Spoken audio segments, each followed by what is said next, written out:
اعوذ باللہ من الشیطان الرجیم بسم اللہ الرحمن الرحیم۔ لاکھوں کروڑوں درود پاک خاتم النبیین حضرت محمد مصطفیٰ صلی اللہ علیہ وآلہ وسلم پہ۔ گنبد خضرا کے چاہنے والوں کو وقاص احمد کی طرف سے السلام علیکم۔ حضرت ابوبکر صدیق رضی اللہ تعالیٰ عنہ کو دیکھیے، ابھی اسلام کا آغاز ہوا تھا، صرف 38 لوگ مسلمان ہوئے تھے، مکہ کی بستی کافروں سے بھری ہوئی تھی۔ حضرت ابوبکر صدیق رضی اللہ تعالیٰ عنہ حضور صلی اللہ علیہ وآلہ وسلم کی محبت سے سرشار تھے۔ آپ نے حضور سے التجا کی کہ مجھے اجازت دیجیے میں لوگوں کو اعلانیہ آپ صلی اللہ علیہ وآلہ وسلم کی رسالت کی اطلاع دوں اور آپ سے فیضیاب ہونے کی دعوت دوں۔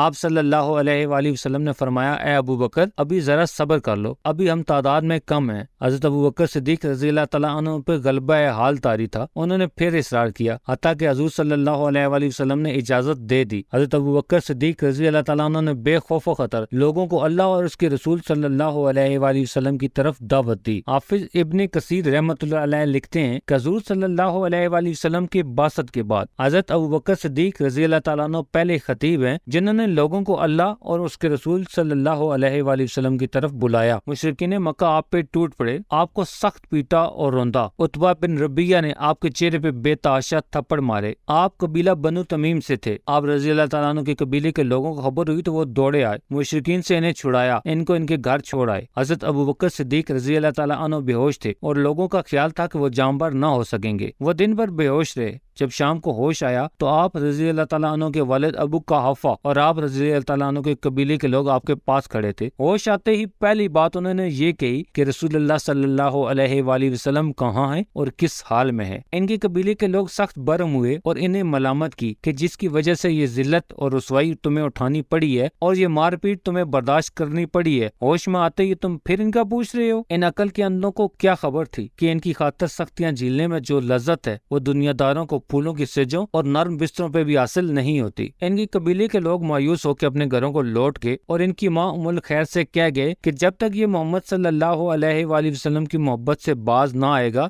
اس کا بائیکاٹ کر دو، اسے کھانے پینے کو کچھ نہ دو۔ ماں کی ممتا تھی، جی بھر آیا، کھانا لا کے سامنے رکھ دیا اور کہا کہ دن بھر کے بھوکے ہو ابو بکر کچھ کھا لو۔ حضرت ابو بکر صدیق رضی اللہ تعالیٰ عنہ نے کہا، ماں اللہ کی قسم میں کچھ نہیں چکھوں گا اور نہ پانی کا گھونٹ پیوں گا جب تک حضور صلی اللہ علیہ وآلہ وسلم کی زیارت نہ کر لوں۔ حضرت عمر رضی اللہ تعالیٰ عنہ کی بہن ام جمیل آ گئی اور بتایا کہ حضور صلی اللہ علیہ وآلہ وسلم بخیریت ہیں اور دار ارقم میں تشریف فرما ہیں۔ حضرت ابو بکر صدیق رضی اللہ تعالیٰ عنہ زخموں سے چور تھے، چلنے کے قابل نہ تھے، اپنی ماں کا سہارا لے کے بارگاہ رسالت میں حاضر ہوئے۔ حضور صلی اللہ علیہ وآلہ وسلم ان پہ جھک پڑے اور انہیں چوما۔ حضور صلی اللہ علیہ وآلہ وسلم پہ اس وقت سخت کریا طاری تھا۔ اللہ کی لاکھ لاکھ رحمتیں ہوں اس عظیم و جلیل القدر صحابی رضی اللہ تعالیٰ عنہ پہ۔ اللہ ہمیں ان کی صحیح اتباع نصیب فرمائے، آمین ثم آمین۔ پیارے دوستو، امید کرتا ہوں آپ کو میری ویڈیو پسند آئی ہوگی تو اسے لائک کر دیں اور مزید اس طرح کی ویڈیوز کو دیکھنے کے لیے میرے چینل کو سبسکرائب کرنا ہرگز مت بھولیں۔